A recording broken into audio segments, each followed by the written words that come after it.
안녕하십니까. 자, 전기기사 2015년 2회 전력공학을 풀이하도록 하겠습니다. 자, 문제 21번부터 보시면 경관이 200m, 무슨 경관? 전주와 전주 사이의 경관이 200m랍니다. 200m. 그 다음에 전선 1m당의 무게가 2kg이고요. 풍압 하중은 없다. 바람에 의한 하중은 없다.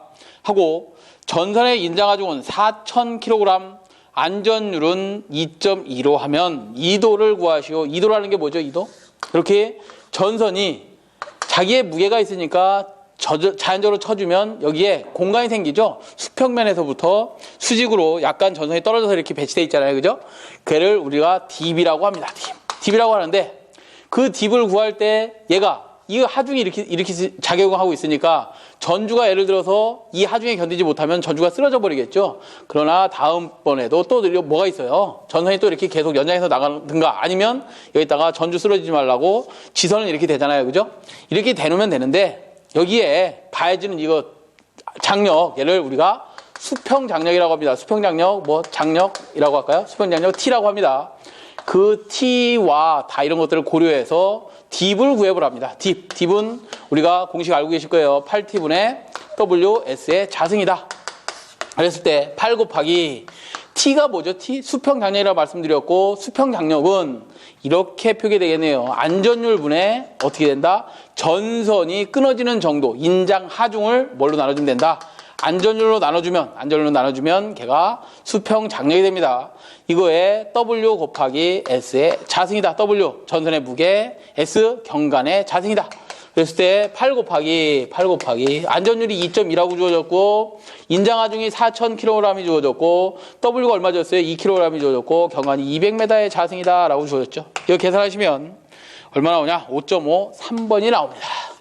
자, 이렇게 계산하시고 22번은 삼성 송전선로의 전압이 66,000V, 66,000V. 송전단 전압이 66,000V랍니다. 이 전압은 66,000V는 앞에 아무 말이 없죠. 상전압이에요, 성간전압이에요? 당연히 얘들은 아무 말이 없이 주어진다. 기계가 됐든 회로를 풀이하시든 전력을 풀이하시든 아무 말이 없이 주어지는 전압은 선간전압입니다. 선간전압. 다시 얘를 공칭전압이라고 하죠. 공칭전압. 우리가 불리는 전압들 그냥 선간전압을 표기한 겁니다. 이 선간전압이 66,000V가 주어졌고 주파수가 61Hz, 길이가 10km, 정전 용량이 0.3464 마이크로페라파킬로미터인 무부하 충전 전류를 구하시오. 선로에 전류가 충전되는데 그 전류는 용량성 리액턴스인 용량성 성분에 의해서 각 상에 충전되는 것이다. 그때 다시 써보면 오메가 C, XC분의 1이 되죠. 오메가 C분의 1분의 2가 될 것이다. 얘를 번분수로 풀면 오메가 C2가 되는데 얘가 예를 들어서 C가 작용 정전량입니다. 이 작용 정전량이 마이크로페러파 킬로미터당이 주어졌다면 전체 길이가 10km 그러면 10km를 어떻게 해주면 되는 거예요? 나중에 곱해주면 전체 길이에 충전되는 전류가 나오는 거죠. 그러면 얘는 2파이F에다가 C가 0. 얼마 주었어요? 3464. 0.3464 곱하기 기본 단위 암페어를 구하시오 그랬으니까 기본 단위 페럿으로 바꿔주면 페럿으로 바꿔주면 CM-6 곱하기 상전압을 넣어줘야 되는데 문제에서는 성간전압이 주어졌으니까 루트 3분의 얼마? 66,000을 나눠줘야 걔가 무슨 전압이 되는 거예요? 상전압이 되고 곱하기 전체 길이 10km 주어졌나요? 10km 주어졌으니 이걸 계산하시오 이 말이죠. 이거 계산하시면 답이 3번이 나옵니다. 그 다음에 23번으로 가죠. 23번은 여러분들이 좀 외워주셔야 되는 문제인데 간단하게만 좀 풀이를 해드리도록 하겠습니다. 중거리 송전선로의 파이형 회로 송전단 전류 IS를 구하시오. IS. 자, 무슨 소리냐? 회로가 이렇게 주어지죠. 우리나라 회로는 아마도 이렇게 돼 있을 겁니다. 송전선로가 깔려 있습니다. 선로에 임피던스가 있을 거예요. 그 다음 대지와 충전되는 뭐가 있어요? 대지와 충전되는 아마도 어드미턴 성분이 있을 겁니다. 이렇게 있는데 여기서 우리가 알고 있는 값, 창값이라고 하죠. 내가 알고 있는 값 뭐예요? 나는 전압을 100V를 원해. 전류는 10A를 쓰고 싶어. IR이라는 놈은. 이건 알고 있는 값이야. 이렇게 100V를 만들어주기 위해서 니들을 전력 공급자 측에서 어떻게 해주느냐. 선로의 임피던스, 선로의 어드미턴스를 다 고려해서 송전단에서는 전압 ES를, 전류 IS를, 소스 측의 전류, 소스 측의 전압을 니들이 선로의 임피던스 값들, 어드미턴스 값을 고려해서 나한테 100V 주면 돼. 그러니 선로의 특성을 알아서 ES, IS를 니들이 구해봐라 이 말이에요. 니들이 구해라. 그러면 나는 어떻게 하겠다는 거야? ER 플러스 벡터 값이죠. IR 값을 나는 구해보겠다. 내가 알고 있으니 요거는 얼마든지 구할 수 있다. 어떻게? 방정식에 의해서, 어떤 방정식? 전력 방정식에 의해서 니들이 이 값을 알려주면 된다. 이 A의 ER 플러스 B의 IR은 C의 ER 플러스 D의 IR 값을 나한테 알려주면 ES, IS를 얼마든지 구할 수 있지 않겠냐 이거야. 그러면 A라는 값은 뭐고, B라는 값은 뭐고, C라는 값은 뭐고, D라는 값은 뭐냐? A라는 값은 지금 못 해드립니다. 시간이. A라는 값은 선로의 무슨 비예요? 전압비입니다. B라는 놈은 선로의 임피던스, C라는 놈은 선로의 어드미턴스비, D라는 놈은 뭐? 선로의 뭐예요? 전류비지. 이 A, B, C, D 4개만 알고 있다면 전압 전류를 알고 있으니까 어떻게 한다고? 송전단에서의 전압, 송전단에서의 전류를 구할 수 있더라 이 말이죠. 그러면 A, B, C, D를 구하려면 A, B, C, D를 구해봐야 되는데 A, B, C, D를 구하려면 3개의 행렬식을 세워야 된다. 그 A, B, C, D를 이렇게 구해보자. A, B, C, D를 이렇게 구해보자. 어떻게? 2가지 방법이 있답니다. T형 회로로다 등가화해서 구해보시든지 파이형 회로로 등가화해서 A, B, C, D를 구하든지 하랍니다. T형 회로는 뭐냐면 좌측에서 보거나 우측에서 선로를 봤을 때 서로 표현되게 T자를 만들어주면 된다 이 말이에요.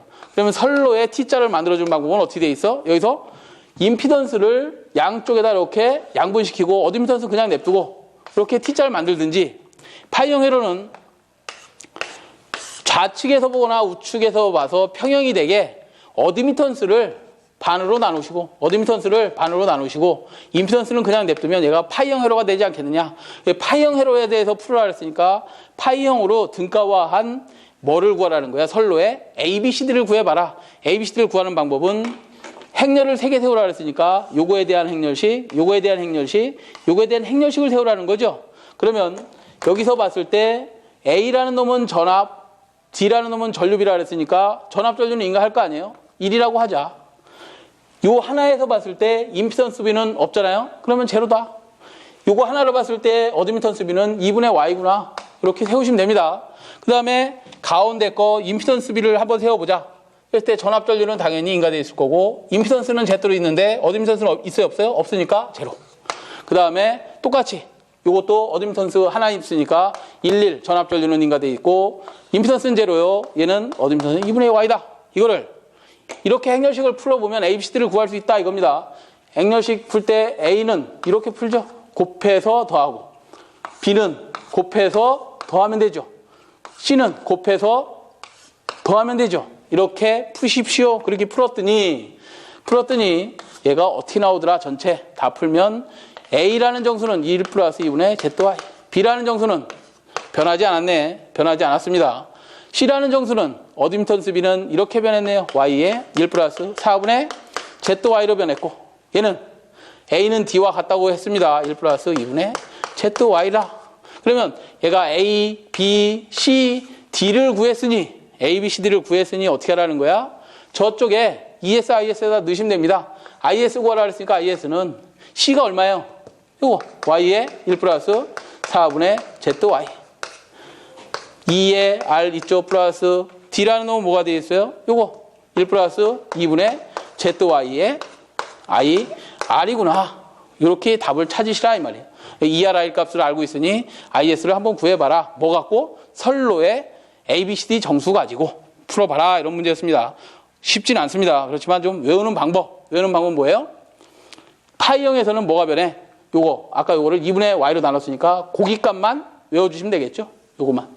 그러면 임피던스는 그대로 있고, 그 다음에 A나 D 정수는 1 플러스 2분의 ZY로 같다 그랬으니까 이렇게 풀으시면 되겠죠. 나중에 T형 회로 해석하시오 그러면 얘가 어떻게 변하겠어? T형 회로다 그러면 T형일 때는 A, D는 같고 1 플러스 2분의 ZY로 같고, 얘가 얼마로 변하는 거예요? Z에 1 플러스 4분의 ZY.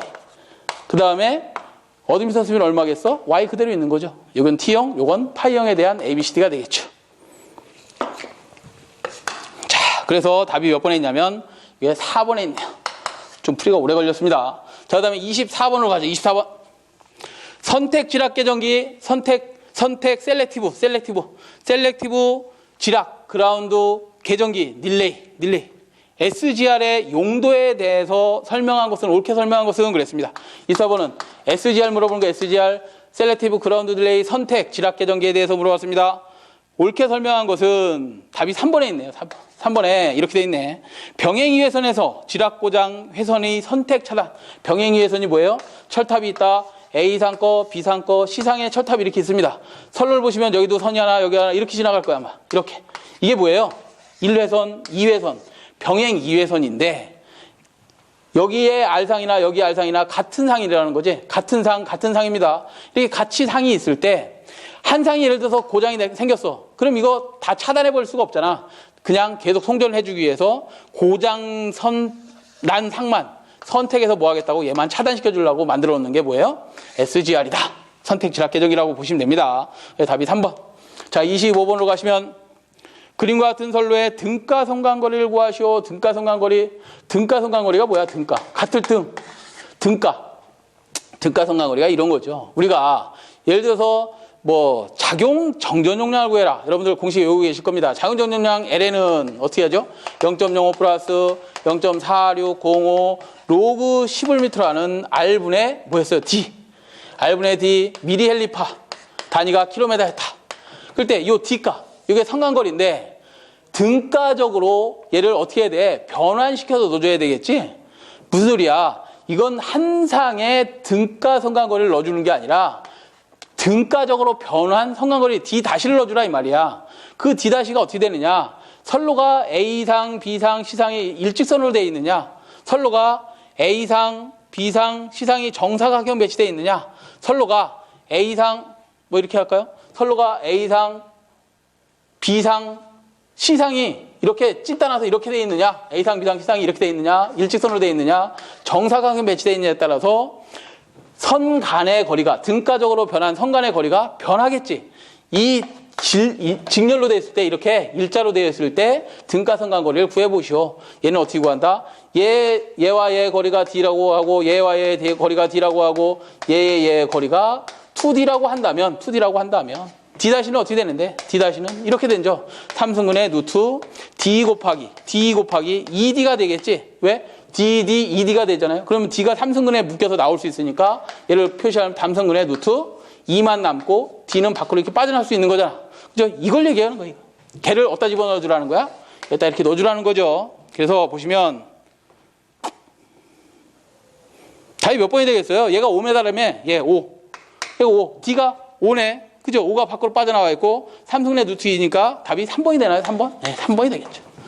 이렇게 일직선이 됐을 때 삼각형일 때는 저 등가성간거리가 얼마예요? D-나 D와 같죠? 참고하시고 그 다음에 26번으로 가시죠. 송배전계통에 발생하는 이상전압의 내부적 원인이 아닌 것은 그랬습니다. 송전계통이 있답니다. 송전계통이면 철탑을 통해서 송전선이 이렇게 가설되어 있겠지. 자, 송전선이 이렇게 가설되어 있을 때 이상전압의 내부적 원인, 이상전압 뇌가 쳤을 때 이상전압. 내부적인 원인은 뭐냐면 여기에 어떤 변전소가 있고 여기에 차단기를 오픈하고 닫고 그 다음에 뭐 외부 어떤 바람의 영향 이런 것들 외부적인 영향 말고 내부적으로 스위치를 온오프 했을 때 또는 내부적으로 지락이 생겼을 때 이거를 내부적 원인이라고 하고 외부적 원인은 뭐냐면 직경내 같은 거 있잖아요. 번개 맞았다. 뭐 이런 것들. 이걸 외부적 원이라고 합니다. 외부적 원인에는 뭐가 있냐면 직경내와 유도례가 있습니다. 유도례. 그 다음에 내부적 원인에는 뭐 크게 두 가지로 나눠집니다만 지속성으로 생기는 지속성 이상전압이 있고요. 이상하게 생기는 지속성 이상전압이 있고 그 다음에 스위치를 온오프 할 때 생기는 개폐 서지가 있습니다. 개폐에 의해서 서지 이상전압이 나오지. 이거를 우리가 뭐라고 하냐면 내부적 원인, 외부적 원이라고 하는데 크게 보시면 뭐예요? 여기서 보시면 이상전압의 내부적 원인, 내부 원인이 아닌 것을 찾으랍니다. 직경내는 외부적 원인이라고 그랬잖아. 그래서 답이 2번이 되죠. 2번. 27번으로 가죠. 27번. 수력발전소를 건설할 때 낙차를 취하는 방법으로 적합하지 않은 것은 그랬는데 보기를 좀 보시면 1번은 수로식, 2번 댐, 그 다음에 3번 유역변경식이 있고 4번에 보시면 역조정지식이 있는데 우리 충주댐 가시면 충주에 댐이 있습니다. 이렇게. 그러면 댐에서 어떤 물의 낙차를 이용해서 물을 떨어뜨린 다음에 여기다가 터빈 달아놓고 그 다음에 뭐 하는 거예요? 여기다 발전기 달면 얘가 뭐가 되는 거예요? 낙차를 이용한 거잖아요. 여기에 보시면 낙차를 취하는 방법으로 적당하지 않은 걸 찾으라 했으니까 낙차를 이용하는데 충주댐에 가시면 여기에 물이 쭉 이렇게 있습니다. 수로가 있겠죠. 이제 낙차를 이용해서 발전 한번 하고 나서 방수로를 통해서 물이 빠져나갈 텐데 저기 그 밑에 어디 뭐 호암지라 그러던가요? 거기 가면 이렇게 또 호수를 하나 만들어놨습니다. 호수. 얘는 관광 목적으로 만들어 놓은 거야. 관광 목적으로. 얘는 낙차를 이용하는 게 아니라 그냥 뭐예요? 역조정지라고 합니다. 이렇게 그냥 관광 목적으로 만들어 놓거나 아니면 진짜 물이 없어서 나중에 여기다 펌핑을 해서 이렇게 올릴 때 사용하는 얘를 우리가 역조정지라고 합니다. 그래서 얘는 낙차와 관계없는 겁니다. 얘를 우리가 역조정지댐이라고 한다. 그래서 답이 4번이 됩니다. 4번. 자, 28번으로 가시죠. 초고압 차단기에서 개폐 저항기를 사용하는 이유 중 가장 적당한 것은 우리가 26번을 잠깐 참고하시면 내부적인 원인 중에서 개폐할 때 차단기를 개폐할 때 뭐가 생긴다 그랬죠? 서지가 발생을 한다 그랬습니다. 그 서지도 이상한 전압이에요. 그죠? 방금 전에 말씀드렸잖아. 이상한 전압이다. 그 이상한 전압을 제거하려면 저항을 달아서 어떻게 하라는 거야? 제거하라 이 말이죠. 그 중에서 개폐 저항기를 사용하는 이유 중 가장 타당한 것은 그랬는데 4번에 보시면 차단기에다가 개폐 저항기를 달아서 개폐 서지 이상 전압을 억제하려고 개폐 저항기를 달아주는 겁니다. 그래서 답이 28번이면 4번이 되겠죠. 자, 29번. 이상 전압의 파고치를 저감시켜 기기를 보호하기 위하여 설치하는 것 중에 가장 유효한 게 누구겠어요? 당연히 피렉입니다. TR을 보호하려고 TR 가장 비싼 기기, 우리 변전기기 중에서 가장 비싼 TR 보호하려고 그 TR 앞단에다 뭐 달아요? 피렉이 달잖아. 피렉이. 특성 요소, 그 다음에 직렬 갭을 이용해서 특성 요소를 걸쳐서 이렇게 접지해 놓죠. 이게 피렉이죠. 피렉이를 설치하면 된다. 답이 2번이 되겠고요. 중요합니다. 30번. 30번은 보일러 급수 중에 염류 등이 굳어서 내벽에 부착되어 보일러 열전도와 물의 순환을 방해하며 내면의 수관벽을 과열시켜 파열을 일으키게 하는 원인이 무엇이냐 그랬어요. 말도 어렵네, 그죠? 30번은 아마도 어른들은 아실 겁니다. 예전에 연탄 보일러를 떼신 집이 있을 거야, 집에. 연탄 보일러를 떼면 연탄 보일러 이렇게 연탄 아궁이가 있다면 그 아궁이에 뚜껑을 달아놓고 거기에 호수가 이렇게 이제 올라오죠. 호수가 올라옵니다. 호수가 올라오고 여기에 물통이 하나 이렇게 있을 거야. 그 다음에 그 물을 끓여서 그 증기를 얼리하는 거야. 바닥 내부로 순환해서 다시 뭐 이렇게 돼 있죠. 이렇게 돼 있습니다. 하여튼 보일러를 이렇게 떼고 있는데 여기에 보시면 하얗게 먹기죠. 하얗게 뭐 이상한 때 같은 거 뭐 떨어지지도 않죠. 얘를 우리가 이빨에 끼는 스케일처럼 끼잖아. 그걸 우리가 스케일이라고 합니다. 스케일. 얘들이 관안에 끼면 당연히 물의 흐름을 방해하고 열 전도를 방해하겠죠. 그래서 얘를 우리가 뭐라고 하냐면 스케일이라고 합니다. 당연히 얘가 열이 발생되면 그 물 안에 남아있던 어떤 찌꺼기들이 전부 다 분해돼서 이렇게 스케일이 끼는 거예요. 우리도 음식을 먹고 나면 스케일 끼잖아요. 그거하고 똑같습니다. 그래서 답이 몇 번이 되냐? 1번이 됩니다. 31번. 송전선로의 고조파를 제거하는 방법이 아닌 것은 그랬는데 고조파를 제거하는 가장 좋은 방법은 뭐예요? 3조파를 제거할 수 있는 방법은 델타 결선으로 하면 된다. 변압기의 델타 결선으로 하면 된다. 그래서 우리나라는 변전소에 어떤 변압기를 써서 3권선 변압기를 써서 결선을 어떻게 해놨어요? 발전소가 있다. 그럼 발전기에서 나온 3상을 무슨 결선해서 델타 결선하고 그 다음에 2차 측을 Y 결선해서 얘들을 송전합니다. 이렇게. 이게 발전소에 있는 변압기예요. 얘 발전기는 당연히 무슨 결선되어 있냐? Y 결선이 되어 있어요. 그 다음에 2차 측에 가면 2차 측에 이제 변전소가 있을 거 아니야? 전압을 뭐 765를 예를 들어서 3, 4, 5로 변환하는 이런 변전소가 있을 건데 거기에 보면 거기에도 Y결선 그 다음에 2차초로 또 내보내야 되는 Y결선이 있고 3차 권선에 뭐가 들어가 있어? 델타 결선이 이렇게 있습니다. 이 델타 결선 갖고 뭐 하는 거예요? 3조파 제거하는 겁니다. 3조파 제거하고 여기다 뭐 조상기 설치하고 전력 콘덴서 설치하고 이런 것들을 하기 위해서 델타 결선을 만들어 놨습니다. 주 목적은 3조파 제거다. 아, 방법이 아닌 것을 찾으라네. 주 목적을 찾으라는 게 아니라 2번에 보시면 유도전압 조정장치를 설치한다. 전압을 조정하면 주파수가 변하나요? 아니죠. 무효전력이 변하죠. 무효전력. 그래서 답은 2번이 됩니다. 2번. 32번으로 가시죠. 전기 공급 시, 전기를 공급할 시 사람의 감전, 전기 기계류의 손상을 방지하기 위하여 시설하는 시설물이 아닌 것을 찾으시오 그랬어요. 1번 보호용 개폐기, 3번 과전류 차단기, 누전 차단기. 답 2번이 있죠. 2번. 축전지는 뭐예요? 축전지. 축전지. 얘가 콘덴서 축전지죠. 콘덴서를 얘기하는 거죠. 콘덴서는 안전을 위해서 설치하는 게 아니죠. 얘는 뭐 하는 거야? 콘덴서 가지고 역류를 계산한다든가 축전지, 뭐 어떤 전지를 가지고 차단할 때 사용하는 것이지 얘는 안전설비가 아닙니다. 답이 2번이 됩니다. 그 다음에 33번으로 가시죠. 33번. Y결선된 발전기에서 삼상단락사고가 발생할 경우 전류에 관한 식중 옳은 것을 찾으시오 그랬어요. 삼상단락이 생겼답니다. 삼상단락. Y결선이 있는데 삼상단락이 생겼답니다. 삼상이 다 붙었대요. 그럴 때 고장전류 IS를 계산하시오 그랬어요. IS는 어떻게 계산하지 우리가? Z분의 아마도 2로 계산할 겁니다. 2로 계산하는데 이 Z 성분이, 임피던스 성분이 얘가 정상분이냐 영상분이냐 아니면 얘가 역상분이냐를 물어보는 거야. 우리가 IS라는 놈은 나중에 한 번 또 계산해 줄 기회가 있겠지만 이 Z라는 놈은 삼상단락 시에는 정상분만 존재합니다. 다시요. 삼상단락 시에 고려되는 임피던스가 뭐만 있다고요? 정상분만 고려됩니다. 결국 얘는 정상분 뭐라는 거야? 임피던스라는 거야. 그 정상분 임피던스만 고려됩니다.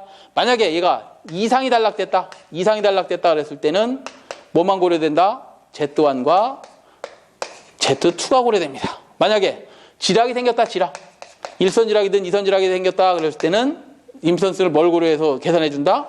Z0, Z1, Z2를 고려해서 뭐를? 지락전류를 계산해줍니다. 지락전류는 여러분들이 이렇게 알고 있잖아. IG는 3I0입니다. 얘를 다시 계산하면 3에다가 IG는 Z0 플러스, Z1 플러스, Z2분의 2A입니다. 이렇게 아마도 3, 얘가 I0 값입니다. 라고 계산을 했을 거예요. 기억이 나실 겁니다. 그래서 단락전류 계산할 때는 뭐만, Z1만 고려됩니다. 그 중에 여기서 뭘 구하라 그랬냐면 IA는 어떻게 되고 IB는 어떻게 되고 IC는 어떻게 되는지 그 대칭좌표법에 의해서 구해보래. IA는, IB는, IC는 대칭좌표법에서 이렇게 구했을 거야. 왜? 불평형 고장 시에 대칭좌표법을 구하는 이유는 불평형 고장 전류가 생겼다 이 말이에요. 평형 고장이 생겼을 때는 대칭좌표법을 하는 게 아니라 여러분들이 알고 있는 오음법, 퍼센트법 갖고 계산하시면 되는데 불평형 고장이 발생할 땐 얘네들 대칭좌표 갖고 계산할 때 IA는 어떻게 되느냐?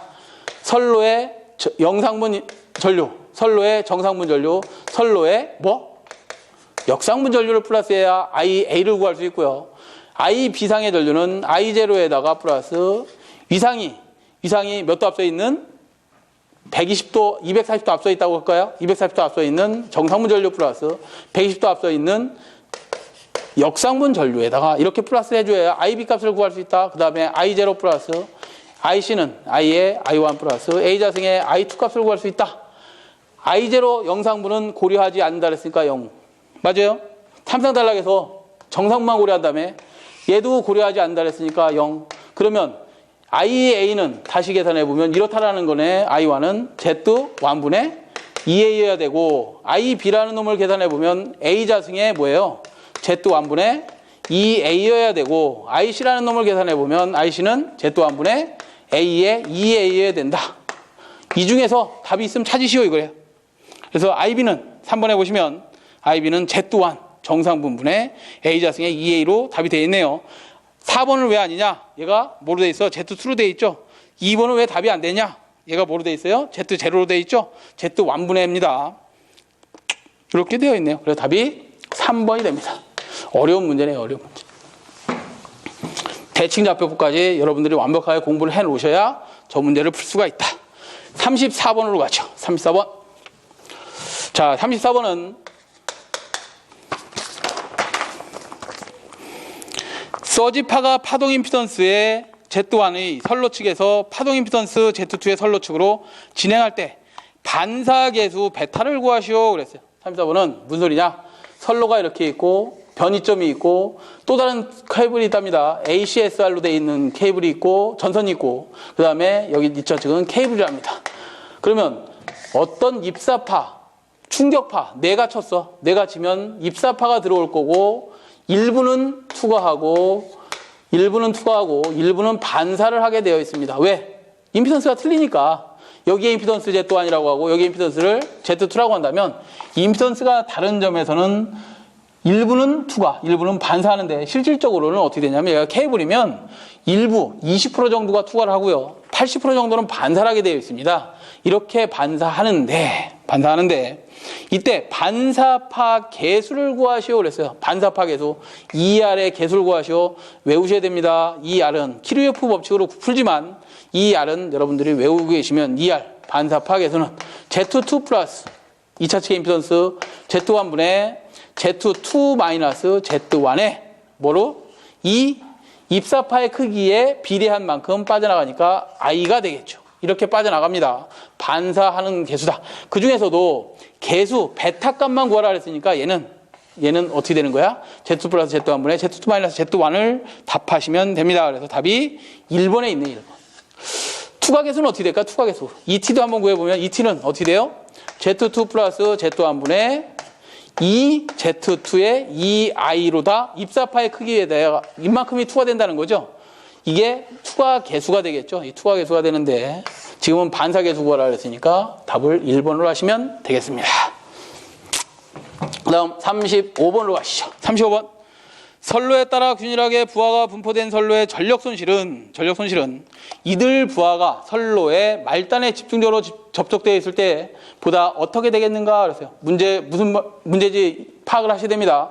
변전소가 있답니다. 이렇게 전원측이 있는데 전원측으로부터 부하가 이렇게 말단에 모여 있는 걸 기준으로 했을 때 이때의 전압 강화, 이때의 전력 손실이 있는데 얘를 부하를 이렇게 했답니다. 어떻게 했다는 거야? 문제에 의하면 서브스테이션이 있으면 변전소가 있으면 부하를 평형하게 배치했대. 이때는 부하가 어떻게 되어 있는 거예요? 말단에 몰려 있는 거고 얘는 뭐예요? 변전소로부터 부하 말단에 어떻게 되는 거야? 평형한 가로등 부하 같은 거 이렇게 부하를 배치했을 때 전압 강화는 얼마? 얘가 더 좋은 거냐? 얘가 더 좋은 거냐 물은 거야. 전압 강화는 얘의 기준에 대해서 2분의 1로 전압 강화가 떨어지고요. 전력 손실은 3분의 1로 줄어듭니다. 결국 어떻게 더 좋다? 당연히 이렇게 배치되는 게 더 좋은 것이다 이 말이야. 그죠? 그래서 문제에서는 뭘 물어봤냐면 전력 손실 물어봤으니까 기준에 대해서 얼마로 떨어지는 거예요? 3분의 1로 되더라. 그래서 답이 4번이 되겠죠. 자, 36번으로 가시죠. 36번. 전력 콘덴서를 변전소에 설치할 때 리액터를 설치하고자 한다. 직렬 리액터. 직렬 리액터의 용량을 결정하는 식을 쓰시오 그랬어요. 직렬 리액터를 설치하는 목적이 뭐죠? 목적. 직렬 리액터를 설치하면 콘덴서를 개방할 때 나오는 제5구조파, 개방하고 폐로할 때 나오는 5구조파를 제거해 줍니다. 자, 무슨 소리냐? 이렇게 어떤 우리 부하를 사용하고 있어요. 부하를 사용하면 전력 콘덴서를 설치해서 병렬을 설치하죠. 설치해서 얘를 왜 달아주는 거야? 역류를 계산하려고, 부하의 역류를 계산하려고 설치하는데 얘를 설치하다 보니 얘가 개방하거나 폐로할 때 뭐가 겨나온다는 거야? 제 3조파도 나오지만 5조파가 겨나옵니다 3조파는 변압기의 델타 결선으로 제거가 가능한데 이 5조파는 제거하려면 어떻게 되느냐? 여기다가 직렬로 리액터를 달아줘야 돼. 시리즈 리액터, 직렬 리액터를 달아줍니다. 이 직렬 리액터를 달아주는데 그 용량 산출을 해야 된다. 어떻게 해야 되느냐? 이렇게 하라는 거야. 오메가 L, XL 값이 되는 거죠. X 값은 어떻게 하라는 거야? 3XC분의 어떻게 하라는 거야? 1로다, 이 비율로다 선정해줘라. 그냥 결국 XL은 오메가 L은 3 오메가 C분의 1로다 선정해 주십시오. 이거야. 여기에 몇 조파를 제거하라는 거예요? 5조파 제거하라 했으니까 3조파가 아니네요. 5조파를 제거하라 했으니까 5 오메가 C분의 1 이렇게 제거해 주라. 그러면 여기서 L 값만 물어봤나요? 다 물어봤네. 5에다가 2파이 F0의 L은 어떻게 하면 돼? 5에다가 2파이 F C분의 1로 하면 되는 거죠. 이런 공식이 있나요? 3번에 답이 있네요. 이렇게 정리해 주시면 되겠죠. 이렇게 정리해 주면 됩니다. 그 다음에 37번으로 가시죠. 37번은 일반적인 비접지 3상송 전선로의 일선 지락 고장 발생 시 각상의 전압은 어떻게 되겠는가? 그래서 비접지에 밑줄을 치세요. 비접지는 뭐예요? 델타 결선이지. 델타 결선. 자, 이렇답니다. 37번은 비접지 결선이랍니다. 비접지 결선에서 뭐예요? 한 상이 지락됐답니다. 이게 지락상이죠. 지락이 됐습니다. 이 지락상의 전압은 대지에 지락이 됐으니까 대지가 뭐야? 지구의 전위는 0V입니다. 그죠? 지구의 전위는 0V니까 지락된 상의 전압은 얼마로 떨어지는 거야? 같이 등전위가 돼야 될 거 아니야. 0V가 될 거고 그 다음 나머지 건전한 상, 이거 고장나지 않은 건전한 상은 어떻게 되겠어요? 전압이 루트 3배 상승해 버립니다. 상승합니다. 자, 만약에 이게 Y결선이다. Y결선 직접 접지되어 있다. 한 상이 지락됐습니다. 지락된 상의 전압은 어떻게 되고요? 당연히 얘도 0V로 가고 나머지 건전한 상의 전압은 어떻게 되는 거죠? 얘는 Y결선에서는 루트 3배만큼 상승해야 되는데 그렇지 않습니다.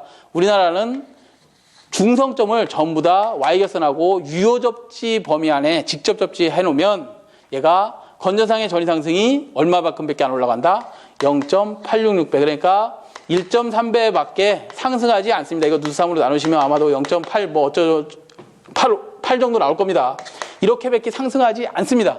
그렇기 때문에 얘에 대해서 물어본 건 아니고 어찌됐든 델타 결선을 하면 지락된 상의 전압은 떨어지고 건전한 상의 전압은 누수 3배 상승하고 얘 같은 경우에는 0이 되고 건전한 상의 전위 상승이 0.8% 80%밖에 상승되지 않기 때문에 당연히 절연에 강한 누굴 사용하고 있어요? 우리나라는 얘를 사용하는 게 맞더라 이 말이야. 송전계통에서는 이게 짧은 계통이다 그러면 단거리 계통이다 그러면 얘를 사용해도 무방하지만 긴 계통 자체가 길잖아요. 그죠? 우리나라 한 바퀴 돌고 있으니까 그럴 경우에는 당연히 Y결선 사용하고 있습니다. 그런 문제입니다. 그래서 37번은 2번에 보시면 답이 고장상의 전압은 떨어지고 나머지 두 상의 전압은 상승하더라 그랬고요. 38번으로 갑니다. 같은 선로와 같은 부하의 교류 단상과 교류 단상 3선식과 단상 2선식에 비하여 전압 강화 효율은 어떻게 되느냐? 자, 단상 2선식은 뭐예요? 1차 측이 단상, 2차 측도 단상. 단상 3선식은 뭐예요? 1차 측이 단상, 2차 측은 단상 3선을 끌어냈을 때 우리가 여기서 110V를 인가했다. 110V를 인가했다. 변환 안 하고 그대로 상으로 넘어가면 여기 2차 측에 얼마 나오는 거야? 110V. 여기는 어떻게 나와요? 단상 3선에서 110V. 그 다음에 여기는 얼마 나와? 220V가 나오더라. 전압이 몇 배가 되는 거예요? 2배를 사용할 수 있다. 그랬을 때 전압 강화를 물어봤습니다. 전압 강화는 계산을 해보셨겠지만 전압 강화는 계산식이 어떻게 되죠? ZI다. R 플러스 J의 X다. I의 R 코사인 세타 마이너스 J의 사인 세타 다 풀었더니 얘는 어떻게 나와요? I의 R 코사인 세타 플러스 X의 사인 세타로 나오더라. 얘를 다시 써보면 얘는 I는 V 코사인 세타 분의 P의 R 코사인 세타 플러스 X의 아마도 사인 세타일 것이다. 얘가 전압이 2배가 되면 전압 강화는 당연히 작아지는 거죠. 전압이 높아졌어. 어디서? 단상 3선식에서 전압이 2배로 높아졌으니 전압 강화는 작아질 것이다. 전압 강화가 적어지면 효율은 좋아지는 거 아니야. 그죠? 그래서 전압 강화는 적고 배전선의 효율은 어떻게 된다? 높아진다. 그래서 답이 몇 번? 1번이 되겠죠. 자, 39번. 발전 전력량 2kWh라고 했습니다. 발전 전력량입니다. 발전 전력 kW에다가 시간을 곱하면 걔가 양이 되는 거죠. 그죠? 자, 그 다음에 연료 소비량이 Wkg, 시간당 연료 소비량입니다. 그 다음에 연료의 발열량이 kg당, 1kg당 Ckcal를 소비한답니다. 발열한답니다. 화력발전소의 열효율을 구하시오. 이 공식은 하나는 외우셔야 돼. 가장 잘 나오는 식입니다. 발전에서 나오는 공식 중에 하나가 발전소의 열효율 계산식이 나오는데 이거는 우리가 여기서 뭐로 했나요? 기호를 소비량을 W, 발열량을 C, 그 다음에 860 PG라고 할게요. 곱하기 100% 요식은 하나 꼭 외워주시고 얘가 뭐라고 그랬어요? 연료의 소비량. 연료의 소비량은 시간당 몇 킬로그램을 사용했는데 발열량은 1kg에 발생되는 열량이 몇 킬로칼로리인데 걔를 100%로 했을 때 860 곱하기 PG 발전 전력량은 어떻게 한다고 그랬어요? 얘는 킬로와트에다가 뭘 곱하면 된다고요? 시간 아워를 곱한 것이다. 발전 전력량을 계산하시면 됩니다. 그랬으니까 공식이 이렇게 만들어져야 된다. 답이 1번이 되네요. 공식 하나 꼭 외워두셔야 여러 문제가 풀립니다. 자, 40번 마지막 문제를 좀 풀면 40번은 고장 즉시 동작하는 특성을 갖는 계전기는 그랬는데 계전기 특성입니다. 계전기 특성 곡선을 여러분들이 좀 공부하셔야 됩니다. 자, 가로축을 전류의 크기라고 하고 세로축을 시간 t 세크라고 하죠. 세크라고 한다면 자, 어느 정도 이상의 전류가 들어오면 전류의 크기가 들어오면 그 전류가 들어오면 즉시 동작하는 시간은 그냥 뭐 숨도 안 쉬고 동작하는 계전기가 있습니다. 걔를 우리는 순시 계전기라고 합니다. 다시요. 어느 전류 이상이 들어오면 정해진 시간, 계전기를 세팅해 놓습니다. 1초에 세팅을 해 놓자. 1초에 정해진 시간에 동작하는 계전기가 있습니다. 걔를 우리가 정해진 시간에 동작하는 계전기, 정한시 계전기라고 합니다. 다시요. 전류의 크기가 대단히 크다면 빨리 동작하고 전류의 크기가 작다면 전류의 크기는 작아요. 그러면 시간이 천천히 동작하는 계전기가 있어. 걔를 우리가 무슨 계전기? 반한시 계전기라고 합니다. 반한시 계전기. 한시 특성이 있는데 어떻게 한다고? 반대로 움직인다. 전류가 크면 빨리 동작하고 전류가 작으면 천천히 동작하는 계전기를 반한시 계전기. 또 다른 하나가 있는데 뭐냐면 전류의 크기가 크면 빨리 동작하고 전류의 크기가 작으면 느리게 동작하다가 어느 일정 전류 이상이 되면 정한시 특성을 갖는 계전기가 있어요. 걔를 뭐라고 하냐면 정한시성 반한시 계전기 또는 반한시성 정한시 계전기라고 합니다. 지금 여기서 물어보는 것은 즉시 동작하는 계전기 물어봤으니까 걔가 뭐가 되는 거예요? 순시 계전기 1번이 되겠죠. 고장 전류의 크기 어느 정도 크기만 들어오면 바로 동작하는 계전기 순시 계전기다. 그래서 답이 1번이 됩니다. 자, 이렇게 해서 15년도 이외의 전력공학 문제를 모두 풀도록 하겠습니다.